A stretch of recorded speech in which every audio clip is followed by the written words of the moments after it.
আসসালামু আলাইকুম, কেমন আছেন আপনারা? আশা করি আপনারা সবাই ভালো আছেন। আল্লাহর রহমতে আমরা সবাই ভালো আছি। তো আজকে আমি বানাবো মাটন রান্না করব আলু দিয়ে, আর আলু চালের রুটি করব। তো আপনারা দেখতে থাকুন।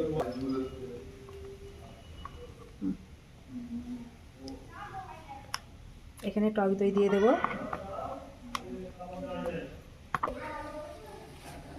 তারপর দিয়ে দেবো পরিমাণ মতো লবণ, তারপর দিয়ে দেবো হলুদ গুঁড়ো, লঙ্কার গুঁড়ো দিয়ে দেবো, এটা দিয়ে দিলাম জিরা গুঁড়ো, তারপর দিয়ে দিলাম ধনে গুঁড়ো, তারপর দিয়ে দিলাম সরিষার তেল। তারপরে এটাকে আমি ভালো করে ম্যারিনেট করে নেব। এটা মাখানো হয়ে গেছে, এবার এটাকে আমি 1 ঘন্টা ঢাকা দিয়ে রেখে দেবো। তো আমি এখানে পানি গরম বসিয়ে দিয়েছি, চুলোয় দেখুন ফুটছে। এবার এতে দিয়ে দেবো লবণ, এটা পরিমাণ মতো দিতে হবে। খুব বেশি নুন হলে কিন্তু আলু চালের রুটিটা খেতে ভালো লাগবে না। এখানে আমি আটা নিয়েছি, আটাটাকে পুরো আমি চেলে নিয়েছি। আর এতে আমি 1 বাটি ময়দা মিক্স করেছি যাতে রুটিটা নরম হওয়ার জন্য। এবার দিয়ে দেবো,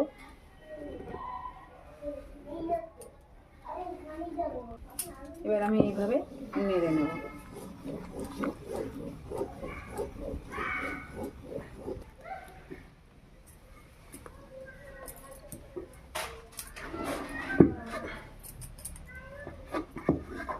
সঙ্গে সঙ্গে পানি ফুটলেই বন্ধুরা আটা দিয়ে সঙ্গে সঙ্গে কিন্তু এটা নাড়তে হবে, নালে দলা পেকে যাবে, মসৃণ হবে না,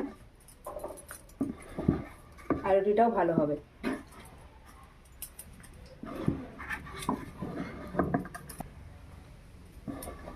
খামিরটা এবার আমার হয়ে গেছে, এই যে নামিয়ে নেব।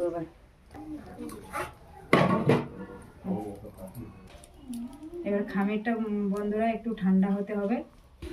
তো এবার আমার কড়াই গরম হয়ে গেছে, এবার আমি মাটনটা রান্না করার জন্য দিয়ে দেবো সরিষার তেল।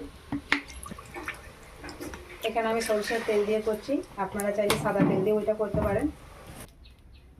এবার দিয়ে দেবো আলু,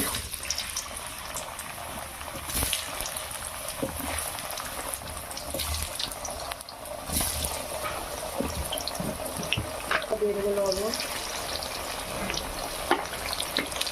লঙ্কার গুঁড়ো পরিমাণ মতো, হলুদ পরিমাণ মতো।